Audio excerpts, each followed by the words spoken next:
గయకి వెళ్ళినప్పుడు గయలో ఇష్టమైన వంటకాన్ని గాని, లేదంటే ఫలాన్ని గాని విడిచిపెట్టి రమ్మంటారు. ఎందుకని? లోకంలో 2 రకాల ప్రమాణాలున్నాయి. ఒకటి కాశీకెళ్ళినప్పుడు వదిలిపెట్టి రావాలి అనేది సంప్రదాయం ఉంది. అంటే ప్రచారం ఉంది. కాశీకెళ్ళొస్తే ఏం వదిలిపెట్టావంటారు. హ్మ్. కానీ కాశీ క్షేత్రానికి వెళ్ళిన వారు గయకు వెళ్ళి వదిలిపెట్టడం అనేది సంప్రదాయంలో ఉంది. కానీ అసలు కూరగాయ పళ్ళు వదిలిపెట్టమని ఎక్కడా లేదు. అక్కడ వదిలిపెట్టవలసింది కామక్రోధాలు.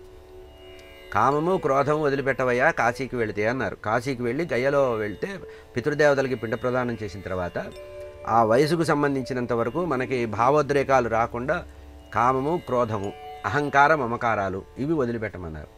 కనుక గయలో యథార్థంగా వదిలిపెట్టవలసింది అహంకార మమకారాలని వదిలిపెట్టాలి. అంటే నేను నాది అనేటువంటి భావం వదిలిపెట్టి, అంటే వైరాగ్య స్థితికి వెళ్ళడానికి వదిలిపెట్టడమే కానీ మనం ఏదో మనకి ఇష్టం లేని వంకాయ కూర వదిలిపెట్టడం, దొండకాయ కూర వదిలిపెట్టమని ఎక్కడా లేదు. దీనికి శాస్త్ర ప్రమాణం లేదు.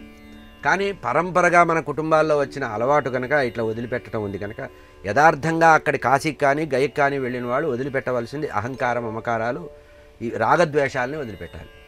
అంటే ఇది నాది, ఇది మా వాళ్ళు, మేము, మా ప్రాంతం, ఇటువంటి భావాలను వదిలిపెట్టి విశాల దృక్పథం కలిగి ఈ మొత్తము ప్రపంచమంతా కూడా భగవంతుడి యొక్క నిర్మాణంలో ఉన్నదే, మనం కూడా అందులో ఒక భాగాన్ని అహంకార మమకారాలని వదిలిపెట్టమని అన్నారు. కానీ మనం దానికి ప్రత్యామ్నాయంగా వస్తువులు వదిలిపెడుతున్నాం. కనుక వస్తువులు వదిలిపెట్టడం అనేది శాస్త్ర ప్రమాణం ఎక్కడా లేదు. కనుక వదిలిపెట్టాల్సింది రాగద్వేషాలనే వదిలిపెట్టాలి.